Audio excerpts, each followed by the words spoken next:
Ma femme a eu un sourire narquois et a dit « Ouah. C'est vraiment tout ce que tu as dans le ventre » lors d'un dîner. Ma réponse a transformé sa petite blague en un moment où elle a perdu bien plus qu'elle ne le voulait. Avez-vous déjà vu quelqu'un se détruire avec une seule phrase? Je ne parle pas au sens métaphorique ou sur la durée. Je veux dire, littéralement, voir tout son monde s'effondrer parce que cette personne n'a pas pu cacher son mépris une heure de plus. C'est exactement ce qui s'est passé lorsque ma femme, Geneviève, a décidé qu'il était plus important de m'humilier devant nos amis les plus proches que de préserver notre mariage de 9 ans. C'était un samedi soir de début octobre, une de ces soirées parfaites à Lyon où la chaleur finit par tomber et où l'on peut enfin s'asseoir dehors sans se noyer dans l'humidité. Nous organisions notre dîner mensuel dans notre maison de ville à la Croix-Rousse. Rien d'extravagant, juste de la bonne nourriture, du vin décent, et ce genre de conversation détendue que l'on n'a qu'avec des gens que l'on connaît depuis des années. 8 de nos amis les plus proches remplissaient notre salle à manger ce soir-là, Cédric et Manon Dubois, mes amis d'université que je connaissais depuis 15 ans, Grégoire et Sophie Chevalier, la collègue de Geneviève et son mari, Patrick et Hélène. Nos voisins qui vivaient à seulement 2 pâtés de maison, et Denis et Claire Martin, un couple que nous avions rencontré à la salle de sport environ 5 ans plus tôt. La soirée s'était déroulée à la perfection. Nous avions terminé les apéritifs et le dîner, et tout le monde en était à son 3e verre de vin. Cette agréable euphorie où les conversations deviennent honnêtes, mais pas confuses. Je venais de finir de raconter à tout le monde ma récente promotion au poste d'architecte principal au travail.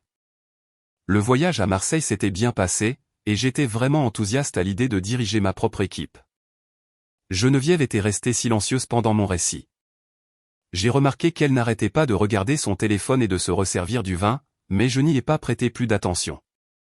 Elle avait eu une semaine difficile au travail. J'ai supposé qu'elle était simplement fatiguée.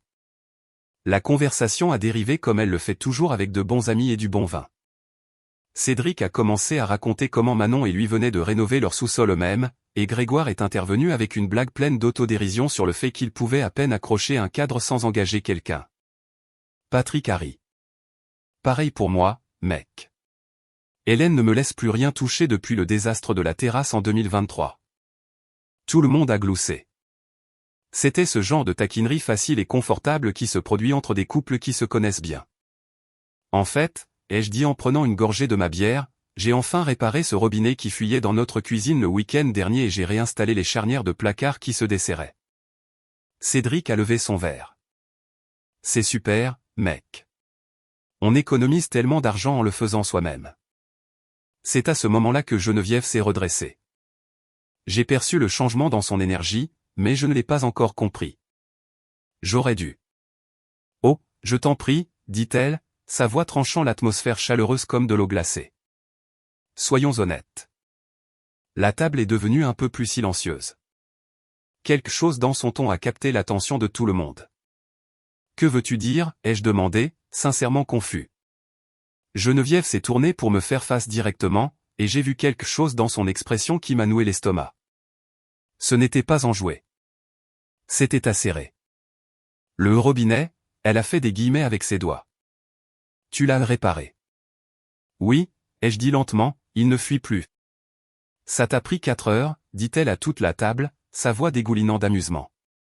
Et 3 allers-retours à Leroy Merlin. Quelques personnes ont eu des rires gênés. Le genre de rire que l'on a quand on ne sait pas si l'on est censé rire. Geneviève n'avait pas fini. Elle s'est penchée en arrière sur sa chaise, encouragée par l'attention. Et le placard. Il a dû regarder cette vidéo YouTube pour comprendre comment mettre 3 vis. J'ai senti la chaleur me monter au visage, mais j'ai gardé une voix calme. Mais je l'ai fait. Elle a pris une longue gorgée de son vin, puis elle l'a dit. La phrase qui mettrait fin à notre mariage. Elle m'a regardé droit dans les yeux avec ce sourire narquois et a dit, « Ouah. C'est vraiment tout ce que tu as dans le ventre ? 4 heures pour un robinet que la plupart des hommes pourraient réparer en 20 minutes. » Silence de mort. L'expression « la plupart des hommes » flottait dans l'air comme de la fumée. Je l'ai vu s'inscrire sur les visages de tout le monde. Les yeux de Cédric se sont légèrement écarquillés. Le visage de Manon est devenu rouge de gêne par procuration. Grégoire a soudainement trouvé son verre de vin fascinant. Sophie, la propre collègue de Geneviève, avait l'air sincèrement choquée. Hélène a serré la main de Patrick sous la table si fort que je pouvais voir ses jointures blanchir. Claire a même articulé silencieusement « Oh mon Dieu !» à Denis, mais je ne les ai regardés que brièvement. J'ai gardé les yeux fixés sur le visage de Geneviève. Je l'ai regardée prendre une autre gorgée de vin, ce sourire narquois jouant toujours au coin de sa bouche. Elle avait l'air satisfaite d'elle-même, comme si elle venait de livrer la chute d'une blague brillante. Elle attendait que tout le monde rie avec elle.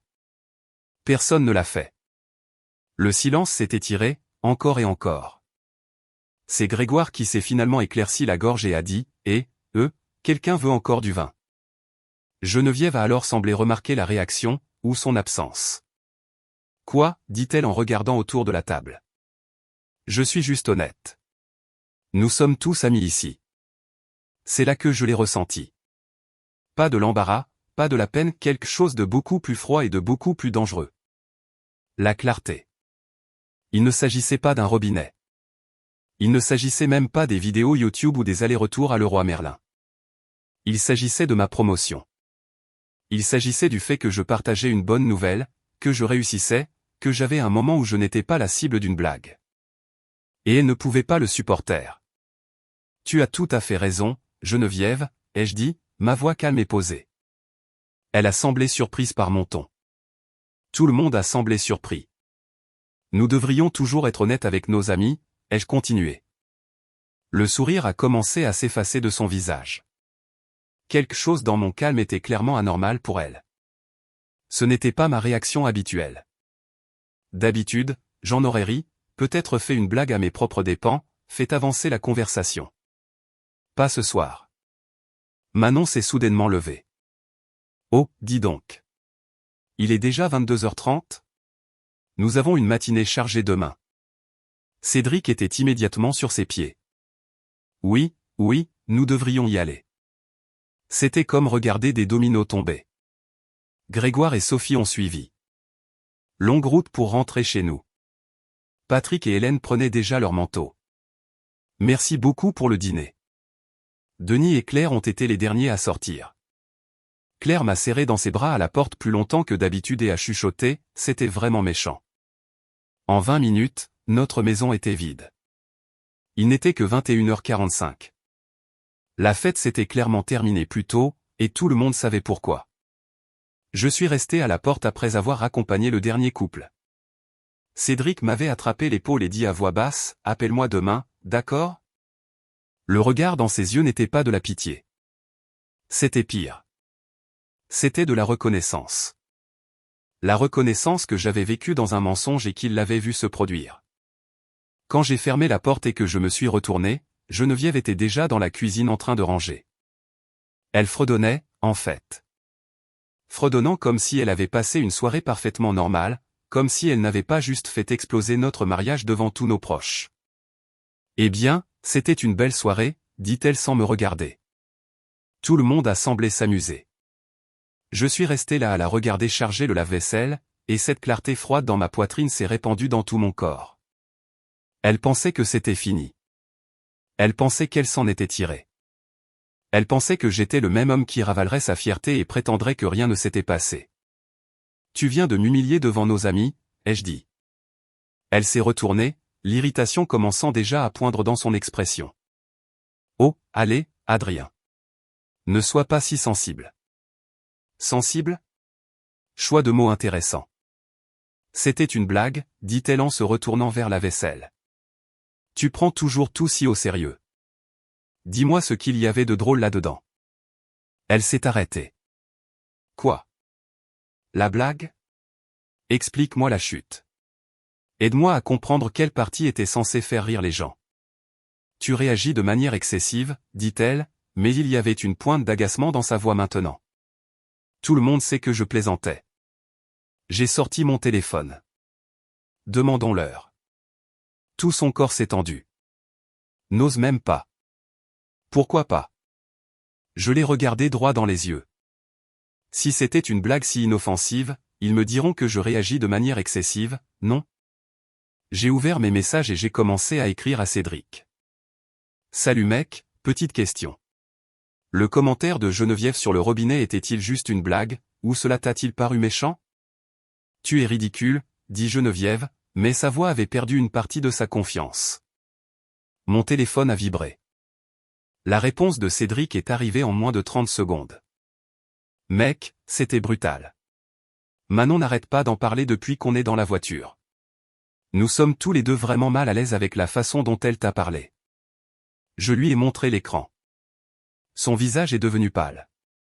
Une autre vibration. Manon, cette fois. Est-ce que tout va bien? Ce n'était pas drôle du tout.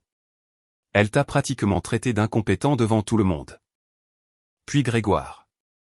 Mec, c'était gênant. Sophie est contrariée parce qu'elle travaille avec Geneviève et s'inquiète que lundi soit bizarre. Le message de Patrick. Hélène veut savoir si tu vas bien. Nous sommes partis parce que nous avions l'impression que ce n'était pas correct de rester après ça. Geneviève a essayé d'attraper mon téléphone, mais je l'ai retiré facilement. Denis et Claire, nous étions choqués. Ce n'est pas comme ça qu'on parle de quelqu'un qu'on aime. Arrête ça, dit Geneviève. Arrête ça tout de suite. Il ne rit pas, Geneviève, ai-je dit en lui montrant la liste croissante de messages. Tu vois, voici ce que tu n'as pas compris. Tu pensais que m'humilier te ferait paraître intelligente. Au lieu de cela, tu as montré à 8 personnes exactement le peu de respect que tu as pour ton mari. Tu montes ça complètement en épingle, dit-elle, mais ses mains tremblaient maintenant. Vraiment? Je l'ai regardé fixement. Ou est-ce juste la première fois que je te le fais remarquer devant des témoins? Qu'est-ce que ça veut dire? Tu sais exactement ce que ça veut dire. J'ai commencé à les énumérer. Il y a 2 mois, tu as dit à mes parents que j'étais nul avec l'argent au dîner du dimanche.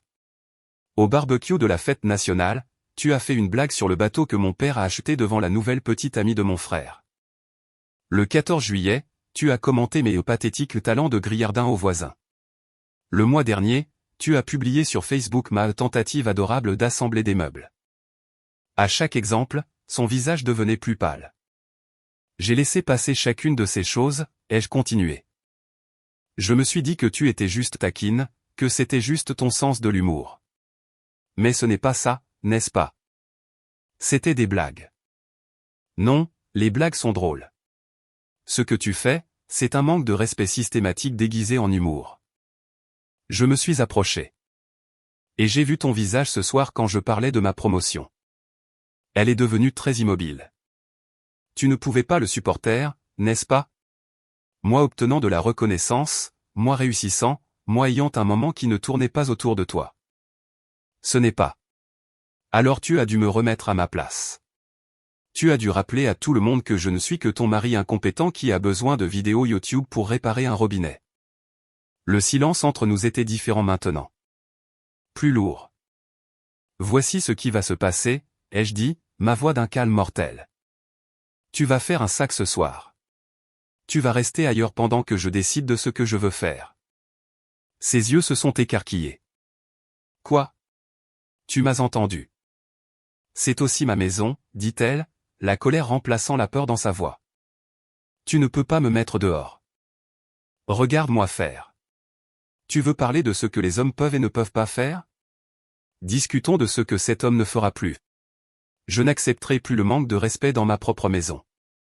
Je ne resterai pas marié à quelqu'un qui prend plaisir à me rabaisser.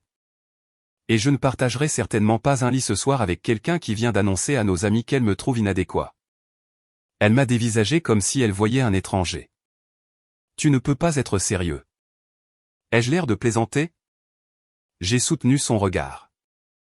Ai-je l'air de jouer à des jeux? D'accord, dit-elle rapidement. D'accord, je suis désolé. J'ai trop bu. Je m'excuserai auprès de tout le monde demain. Tu penses que des excuses arrangent ça? Qu'est-ce que tu attends de moi? Je veux que tu comprennes que les actions ont des conséquences. Tu as choisi de me manquer de respect publiquement. La conséquence est que je ne te fais plus confiance, je ne t'apprécie plus, et je ne veux plus de toi près de moi. Un seul commentaire ne met pas fin à un mariage, dit-elle désespérément. Tu as raison. Un seul commentaire ne le fait pas. Mais des années de petits manques de respect, de dénigrement désinvolte, et de me traiter comme quelqu'un avec qui tu t'es contenté, ça met fin à un mariage.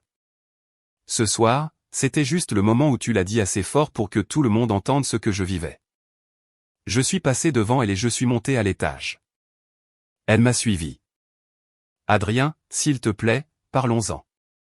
Je suis allé au placard et j'ai sorti sa valise, la grande qu'elle utilisait pour les voyages d'affaires. Où vas-tu, a-t-elle demandé. Chercher ta valise, puisque tu sembles avoir du mal à comprendre que je suis sérieux. Quand je l'ai descendue et posée sur notre lit, elle s'est assise lourdement sur le bord du matelas, la tête dans les mains. C'est de la folie, dit-elle. Tu détruis notre vie pour un stupide commentaire. Non, ai-je dit en ouvrant la valise. Tu as détruit notre vie avec un stupide commentaire. Je refuse simplement de prétendre que ce n'est pas arrivé. J'ai ouvert le tiroir de sa commode et j'ai commencé à sortir des vêtements. Elle n'a pas bougé pour m'arrêter. Tu as 30 minutes pour emballer tout ce dont tu as besoin d'autre, ai-je dit. Tout ce que tu laisseras, je le mettrai en boîte et tu pourras t'arranger pour le récupérer plus tard. Tu ne peux pas me jeter de ma propre maison. Regarde-moi faire. Tu veux jouer à des jeux sur ce qui est grand et ce qui est petit? Parlons de la taille de ma patience. Elle est officiellement épuisée. Mon téléphone n'arrêtait pas de vibrer. D'autres amis prenaient de mes nouvelles. Chaque notification était un clou de plus dans le cercueil de sa version des faits. Elle a regardé les messages, la valise, mon visage. Finalement, elle a semblé comprendre que ce n'était pas une négociation. Ce n'était pas une bataille qu'elle pouvait gagner en m'usant ou en me faisant sentir coupable. Très bien, dit-elle en se levant. Mais ne pense pas que c'est fini. Tu as tout à fait raison, ai-je dit. Ce n'est pas fini. C'est complètement terminé. Il y a une différence. Elle a commencé à jeter des vêtements dans la valise avec des mouvements colériques et saccadés. Je regardais depuis l'embrasure de la porte. Une partie de moi n'arrivait pas à croire que cela se produisait. Une autre partie de moi n'arrivait pas à croire que cela avait pris autant de temps. Quand elle a claqué la valise, elle l'a roulée jusqu'à la porte de la chambre et s'est tournée pour me regarder. C'est une erreur que tu vas regretter, dit-elle. La seule erreur que je regrette, c'est de ne pas l'avoir fait plus tôt. Elle m'a fixé pendant un long moment, s'attendant probablement à ce que je craque, à ce que je montre un signe que j'allais reprendre mes esprits et la supplier de rester. Dernière chance, dit-elle. Tu as raison. C'est ta dernière chance de partir avec la dignité qu'il te reste. La couleur a quitté son visage. Elle a attrapé la poignée de la valise et a descendu les escaliers. Je l'ai suivie jusqu'à la porte d'entrée. Elle s'est arrêtée, la main sur la poignée. On peut oublier que tout ça est arrivé. Non, Geneviève, on ne peut pas. La porte a claqué derrière elle assez fort pour faire trembler les fenêtres. J'ai regardé à travers les stores pendant qu'elle jetait sa valise dans sa Peugeot 508 et démarrait en trombe comme si elle fuyait une scène de crime. La maison a semblé différente immédiatement, pas vide, paisible. Je suis resté là 1 minute, juste à respirer le silence. Puis j'ai pris mon téléphone et j'ai regardé tous les messages qui étaient arrivés. Ils ne prenaient pas seulement de mes nouvelles. Ils révélaient des choses que je n'avais jamais sues. Cédric, on a vu Geneviève à Monoprix ce matin, elle racontait déjà aux gens que tu avais pété les plombs pour rien. Manon l'a rembarré. Ça fait des mois qu'elle parle de toi au cours de yoga, en disant que tu es incompétent. Grégoire, Geneviève a fait des commentaires au travail. Elle a dit que tu avais obtenu ta promotion grâce à des relations, pas au mérite. Patrick, nous entendons des commentaires dénigrants depuis 2 ans. On pensait que c'était son humour. On aurait dû dire quelque chose. Chaque message confirmait le schéma, des années de destruction systématique de ma réputation tout en me souriant au visage. Mon téléphone a sonné. La sœur de Geneviève, Amélie. Tu dois arranger ça, dit-elle. Elle pleure, en disant que tu l'as mise à la porte pour rien. Elle m'a humilié devant nos amis et le fait dans mon dos depuis des mois. Elle a fait un commentaire en buvant. Tu es dramatique. Est-ce que ton ex-mari a déjà fait des blagues sur toi à ses amis? T'a-t-il déjà embarrassé en public pour ensuite te traiter de dramatique? Silence. Ne défends pas un comportement que tu ne tolérerais pas toi-même. J'ai raccroché. En moins d'1 heure, mon téléphone bourdonnait d'appels de sa famille et d'amis communs. Tout le monde avait un avis sur la façon dont je devais gérer ça. Tout le monde pensait que je réagissais de manière excessive. Tout le monde voulait que je sois le plus intelligent et que je trouve une solution. Mais voici ce qu'aucun d'entre eux ne comprenait. J'étais en train d'être le plus intelligent. La personne la plus intelligente n'accepte pas le manque de respect. La personne la plus intelligente ne prétend pas que l'humiliation n'a jamais eu lieu. La personne la plus intelligente fixe des limites et les fait respecter. J'ai éteint mon téléphone et je suis monté dans notre chambre. Son côté du placard était à moitié vide maintenant, et j'ai réalisé que je n'en étais pas triste. J'étais soulagé. J'ai sorti mon ordinateur portable et j'ai commencé à faire des listes, comptes joints à séparer, abonnements partagés à annuler, démarches juridiques à rechercher. Je n'étais pas impulsif ou émotif. J'étais méthodique. À minuit, j'avais un plan d'action complet. Le lendemain matin, à la première heure, j'irai à la banque pour protéger nos finances. Ensuite, j'appellerai un avocat, non pas pour la menacer, mais pour comprendre mes options et protéger mes intérêts. Certains pourraient appeler ça froid ou calculé. J'appelais ça être décidé. J'ai mieux dormi cette nuit-là que depuis des mois. Le dimanche matin, je me suis réveillé à 7 heures avec plus d'énergie que je n'en avais ressenti depuis des années. Pas besoin de marcher sur des œufs. Pas besoin de me demander de quelle humeur elle serait.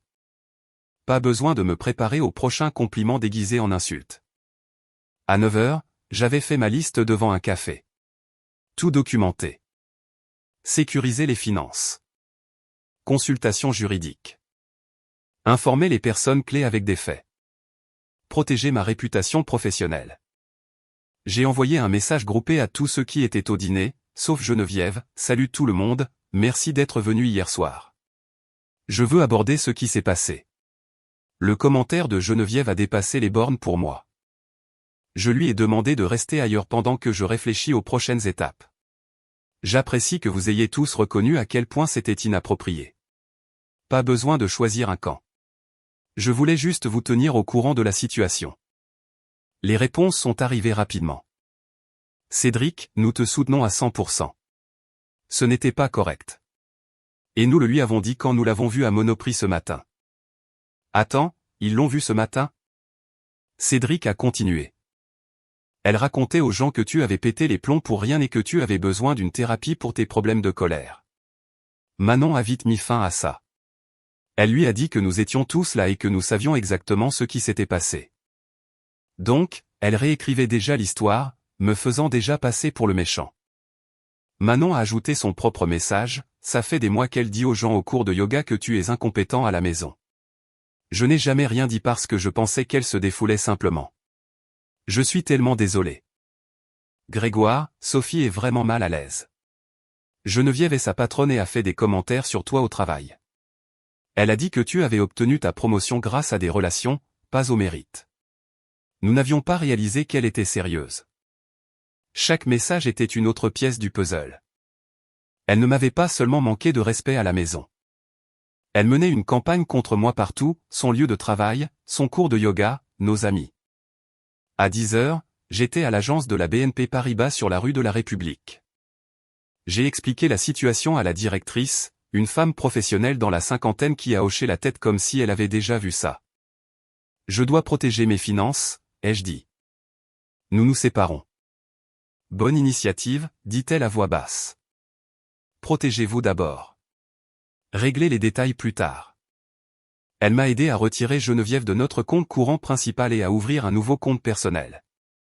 Je ne pouvais pas toucher à l'épargne jointe sans les 2 signatures, mais je pouvais rediriger mon virement automatique et m'assurer que mes salaires n'allaient pas sur un compte qu'elle pourrait vider. Je vois ça plus souvent que vous ne le pensez, dit la directrice pendant que je signais les papiers. Se protéger financièrement n'est pas méchant. C'est intelligent. À 11 heures, mon téléphone a sonné. Amélie de nouveau, appelant d'un autre numéro. C'est quoi ton satané problème, a-t-elle exigé.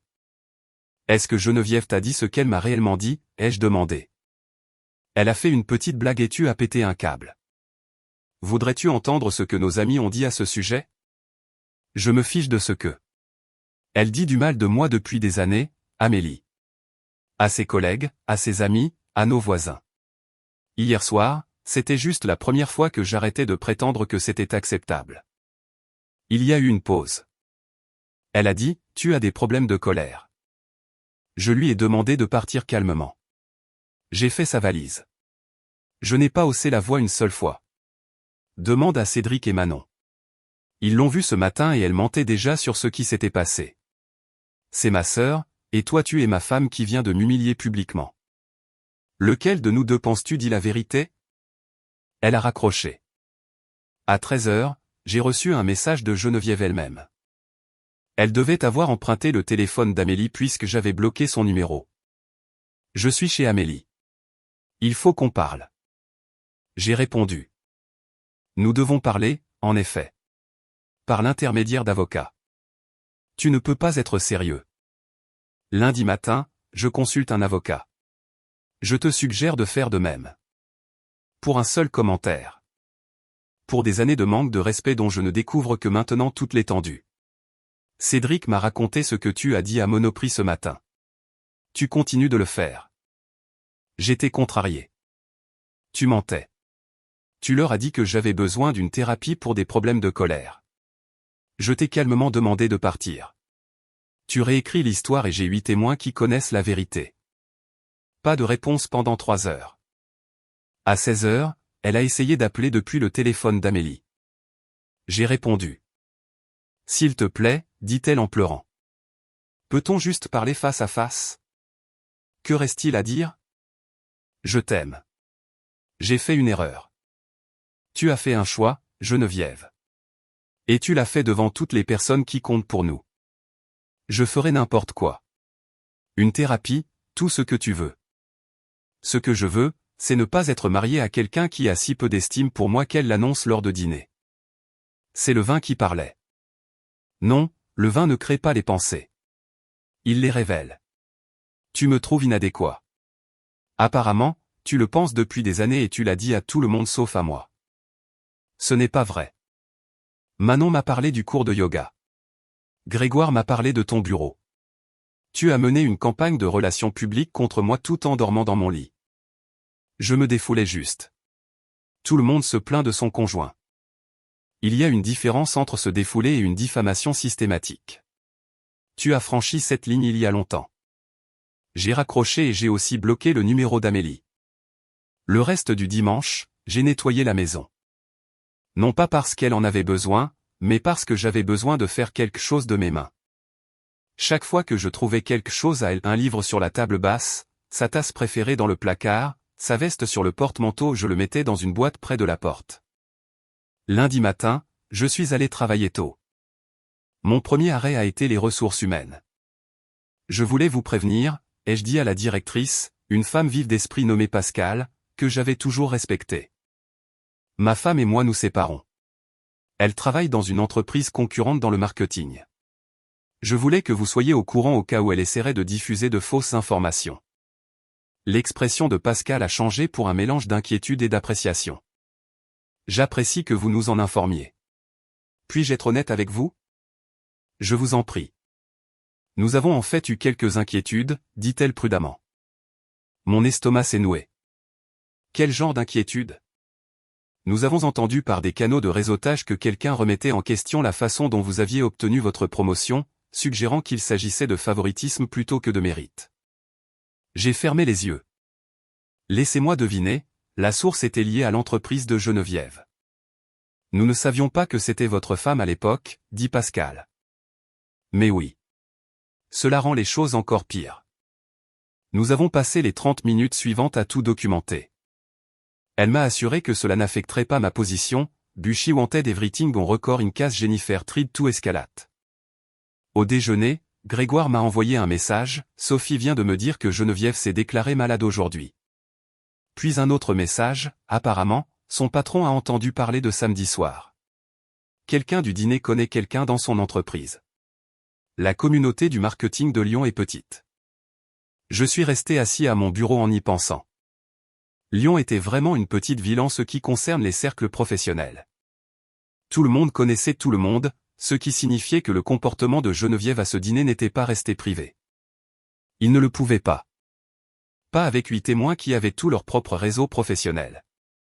En milieu d'après-midi, mon téléphone a sonné avec un numéro inconnu. J'ai failli ne pas répondre. Adrien, c'est Patricia Leclerc, la mère de Geneviève. Je me suis préparé. Bonjour, Patricia. Je vous dois des excuses, dit-elle, ce à quoi je ne m'attendais pas du tout. Vous ne me devez rien. Si.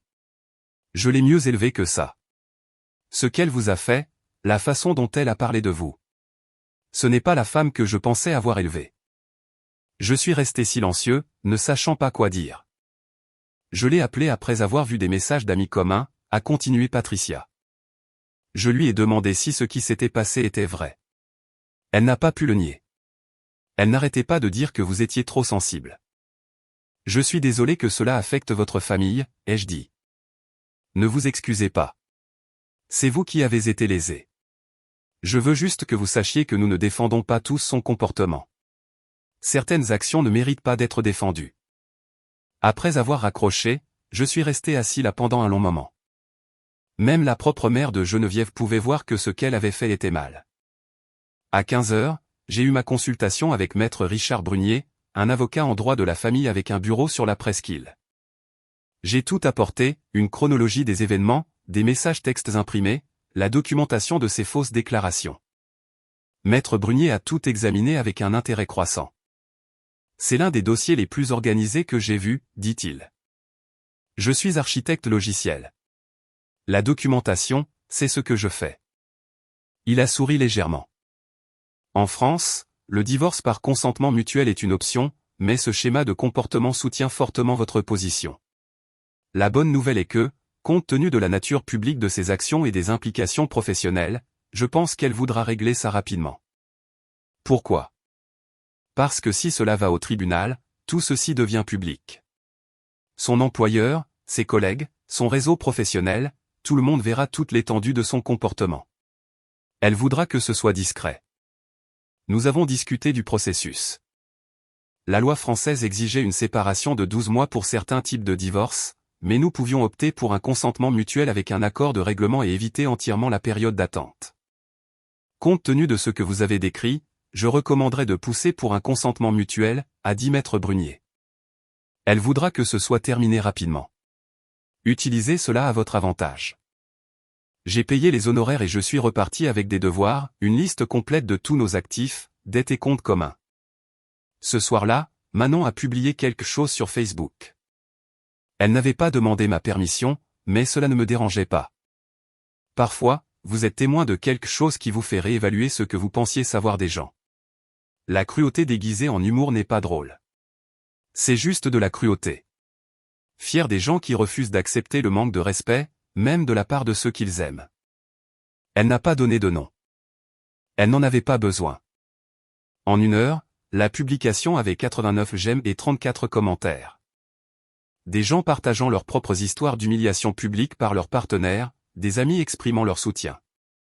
Geneviève a essayé de répondre depuis le compte Facebook d'Amélie puisque je l'avais bloqué. Je traverse une période difficile. Veuillez respecter ma vie privée. Tout ce que vous entendez n'est pas toute l'histoire. Cédric a commenté en quelques minutes. Les 8 d'entre nous qui étions là connaissons toute l'histoire. Elle a supprimé la publication 1 heure plus tard. Les semaines suivantes ont apporté des révélations qui ont confirmé que partir était la bonne décision. Geneviève a essayé de se connecter avec mes collègues sur LinkedIn. Mon patron l'a mentionné. Votre femme contacte toute notre équipe. Nous nous séparons, ai-je dit. Elle essaie probablement de maintenir des liens.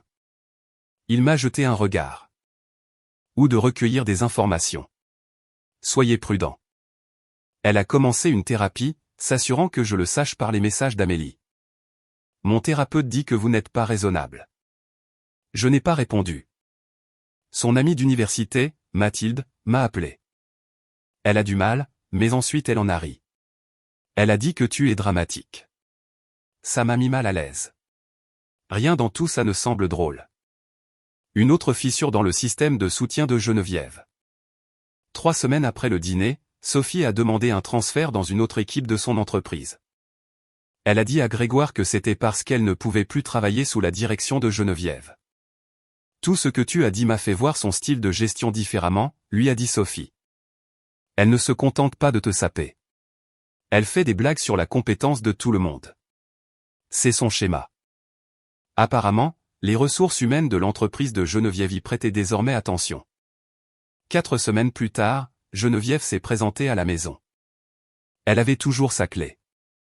Je n'avais pas encore changé les serrures car mon avocat m'avait conseillé que je ne pouvais pas légalement empêcher une copropriétaire d'entrer sans une ordonnance du tribunal. Je travaillais à domicile quand j'ai entendu la porte s'ouvrir. Adrien, a-t-elle appelé. Il faut qu'on parle. Je suis descendu. Elle avait l'air terrible. Elle avait perdu du poids et avait des cernes sous les yeux. Ses cheveux avaient besoin d'être lavés et ses vêtements ne lui allaient pas tout à fait. Tu aurais dû appeler, ai-je dit. Tu m'as bloqué. Il y a une raison à ça. Elle se tenait dans notre salon, l'air perdu. Je m'effondre. Ce n'est plus ma responsabilité. Elle a tressailli comme si je l'avais giflée. Comment peux-tu être si froid? Comment as-tu pu être si cruel pendant des années? Je ne sais pas, les mots ont jailli d'elle. Je ne sais pas pourquoi je l'ai fait. C'était le premier véritable aveu que j'entendais de sa part. C'est quelque chose que tu dois comprendre, ai-je dit. Mais pas avec moi. Je vais changer. Je suis déjà en thérapie. Tu devrais rester en thérapie pour toi, pas pour nous. Il n'y a plus de nous. Je l'ai regardé, vraiment regardé, et je n'ai ressenti qu'une tristesse lasse. Tu nous as tués quand tu as souri narquoisement et dit que je n'étais pas à ces hommes. On ne revient pas de ça. Elle est partie en pleurant. J'ai appelé un serrurier cet après-midi-là. À 17h, elle n'avait plus de clé de ma maison. Je lui ai envoyé un message par l'intermédiaire de Maître Brunier, mon avocat, j'ai changé les serrures. C'est mon espace maintenant. Ton avocat peut organiser la récupération de tes affaires restantes. Novembre a apporté la médiation. Nous étions assis dans une salle de conférence stérile, des avocats de chaque côté d'une longue table. Geneviève avait l'air pire que la dernière fois que je l'avais vue. Le poids qu'elle avait perdu, elle ne l'avait pas retrouvé. Son avocat a commencé par une offre. Madame Leclerc est prête à suivre une thérapie de couple. Maître Brunier n'a même pas scié. Monsieur Adrien poursuit le divorce. La question concerne les conditions. Geneviève m'a regardé directement. S'il te plaît, Adrien, ne fais pas ça. C'est toi qui as fait ça, ai-je dit calmement. Je ne fais que terminer les choses. La discussion sur les actifs a été simple.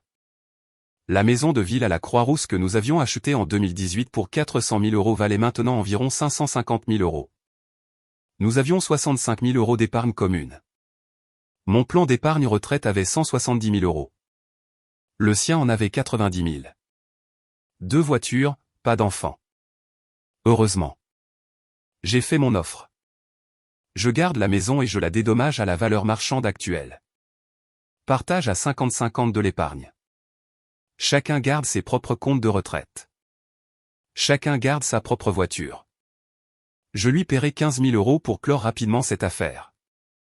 Et elle signe un accord de non-divulgation sur les détails de notre mariage. L'avocat de Geneviève a semblé surpris. C'est en fait assez généreux. La voix de Geneviève était amère. Il achète sa liberté. Je rachète ma dignité, ai-je corrigé. Elle a essayé de négocier, voulait un partage à 60-40 de tout. Maître Brunier a immédiatement mis fin à la discussion. Le comportement de votre cliente est documenté par plusieurs témoins. Nous pouvons aller au tribunal si elle le préfère, mais je ne pense pas que cela serve ses intérêts professionnels. Son avocat s'est penché et lui a chuchoté de manière urgente. Le visage de Geneviève est passé par plusieurs émotions avant de se fixer sur la résignation. Elle a signé.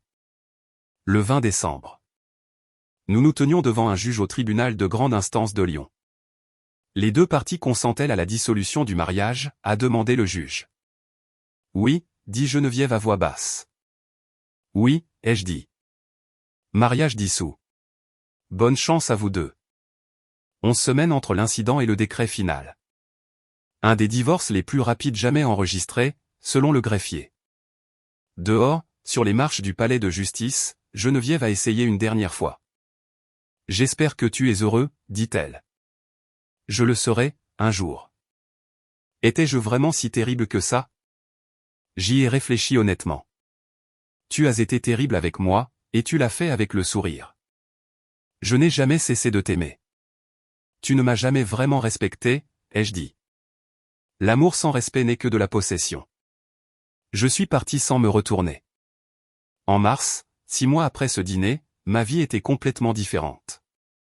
J'avais de nouveau été promu au travail architecte de solutions senior, dirigeant une équipe de 12 personnes, gagnant 140 000 € par an. Mon patron a commenté à quel point j'étais concentré.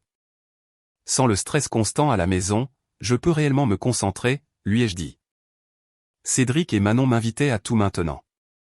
Nous avons toujours voulu t'inviter seul, a admis Manon un soir, mais elle rendait tout difficile. Denis m'a initié à l'escalade. Patrick m'a aidé à rénover mon bureau à domicile. L'ironie ne m'a pas échappé. Je faisais plus de rénovation maintenant que je n'en avais jamais fait pendant mon mariage, et j'y prenais vraiment plaisir. J'étais à la brasserie de l'Est pour un dîner de travail quand je l'ai vue. Geneviève était de l'autre côté du restaurant avec un homme. Ça ressemblait à un rendez-vous. Elle avait meilleure mine qu'au palais de justice. Coiffée, maquillée, une belle robe, mais quand elle souriait à son cavalier, cela semblait forcé. Il parlait et elle était sur son téléphone. J'ai reconnu le langage corporel. Elle s'ennuyait. Elle a levé les yeux et m'a vu. Son visage s'est décomposé. J'ai hoché la tête poliment et je me suis retourné vers mon collègue. Pas de colère, pas de peine, juste rien. Une indifférence totale. C'était le sentiment le plus libérateur que j'avais éprouvé depuis des années. Dehors après le dîner, nous sommes partis accidentellement en même temps. Adrien. Salut, Geneviève. Silence gênant. Tu as l'air en forme, dit-elle. Merci. Toi aussi. C'était mon patron. Dîner de travail. D'accord. Je m'en fichais, mais j'étais poli. J'ai réfléchi à ce que tu as dit sur le respect. C'est bien. L'introspection est saine. Tu penses? Je veux dire, est-ce qu'on pourrait un jour? Non. Elle s'est tue. Tu ne veux même pas entendre ce que j'y. Geneviève, j'ai passé des mois à découvrir le peu d'estime que tu avais pour moi. Tu l'as dit à des profs de yoga, à des collègues, à des amis, à des voisins. Tu as empoisonné tous les puits. Même si je pouvais pardonner ça, je ne peux pas l'oublier. Ses yeux se sont remplis de larmes. J'étais peu sûr de moi à cause de ton succès. Je sais. Ta mère m'a parlé de ton père. Elle a semblé choquée. Elle l'a fait. Les schémas se répètent jusqu'à ce qu'on les brise. J'espère que tu briseras le tien, mais tu le feras sans moi. Je ne sais pas comment arrêter de me détester pour ce que j'ai fait. J'ai dit cela avec bienveillance, pas avec cruauté. C'est entre toi et ton thérapeute. Je ne suis pas l'instrument de ta rédemption. Elle a hoché la tête, les larmes coulant. Je t'ai vraiment aimé. Peut-être, ai-je dit. Mais tu ne m'appréciais pas. Il y a une différence. Je me suis dirigé vers ma voiture, me sentant plus léger à chaque pas. 2 semaines plus tard, j'ai organisé mon propre dîner. Même maison de ville, entièrement redécorée. J'ai invité Cédric, Manon, Grégoire, Sophie, Patrick, Hélène, Denis, et Claire, plus 4 nouveaux amis du travail et de la salle d'escalade. 12 personnes au total. Les rires étaient différents, plus faciles, réels. Grégoire m'a pris à part à un moment donné. L'ambiance est différente d'avant. Parce que tout le monde ici s'apprécie vraiment, ai-je dit. Plus tard, Cédric m'a trouvé seul dans la cuisine. Tu sais quelle est la vraie différence? Tu ne marches plus sur des œufs dans ta propre maison. J'ai réalisé que je n'avais pas pensé à Geneviève depuis 3 jours. C'était un progrès. Debout dans ma cuisine, entouré de gens qui appréciaient sincèrement ma compagnie, j'ai compris quelque chose d'important. Il y a 6 mois, je pensais que ma femme m'avait détruit avec un seul commentaire. Il s'est avéré qu'elle m'avait libéré. Elle voulait montrer à tout le monde que je n'étais pas assez. Au lieu de cela, elle m'a montré que j'avais toujours été assez juste pour la mauvaise personne. Son sourire narquois lui a tout coûté, son mariage, sa réputation, l'élan de sa carrière, le respect de sa propre mère. Ma réponse ne m'a rien coûté, si ce n'est un poids mort. J'ai réparé ce robinet en 4 heures. Il ne lui a fallu que 10 secondes pour briser notre mariage, mais les deux sont maintenant réparés, et c'est moi qui ai fait le travail.